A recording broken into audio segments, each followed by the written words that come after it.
At the very top of the ladder of technological progress in GURPS sits TL-12, where anything is possible, especially when super science exists. GURPS Ultra-Tech has two categories of super science weapons that are available on this TL, and both of them are quite ridiculous, to be honest. The first category is nucleonic beams that disrupt the strong and weak nuclear forces, and the second category is reality disruptors. Disintegrators belong to the nucleonic beam weapon category. They are TL-12 super science weapons that simply cause matter to disintegrate. Disintegrators can work in two modes: the narrow-focused mode, when they act like normal weapons, and the area mode, when they affect an area with a radius of 1 yard. When acting in the area mode, they deal large area injury and can be said to affect only parts of the area, such as only the floor, only the weapons, etc. Disintegrators deal corrosion damage, ignoring all normal DR. DR from 4 screens is divided by 10, and stasis webs completely block them. Unlike most other weapons, disintegrators have to use cosmic power cells. If you look at the weapons table, you will see that disintegrators are completely nuts. Even the pistol inflicts 6d × 6 corrosion damage.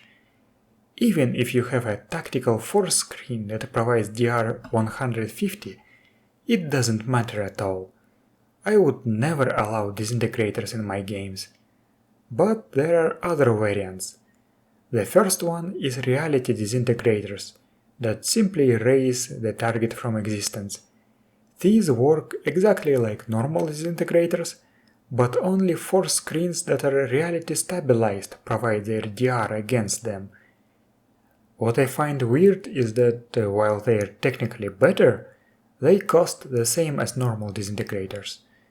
The second one is conversion beams that convert a part of the target into antimatter. They work identically to the disintegrators, but they have an armor divisor of 10 instead of ignoring DR. They also inflict follow-up dice of burning damage equal to their corrosion damage, with no armor divisor, but with the explosion, radiation, and surge damage modifiers. I assume that they also cannot function in the area mode, but it isn't said anywhere. If you would like to design your own disintegrators, you can use the Blaster and Laser Design article. It supports them. As for the rest of the weapons that I'm going to talk about in this video, you're out of luck. You can only use what you have. Displacers, also known as tachyon shotguns in the 3rd edition, are area effect weapons that form a wormhole that simply sends the target somewhere or somewhere else, removing it from the game. Stasis fields do not protect against displacers, but a reality stabilizer or a reality stabilized 4 screen can protect. Roll against the stabilizer's HT, usually 12, to resist the beam. Yet again, I don't think I would ever allow these weapons in my games. I don't like such insta-killing effects. And the final weapon I would like to talk about is a Ghost Particle Beam.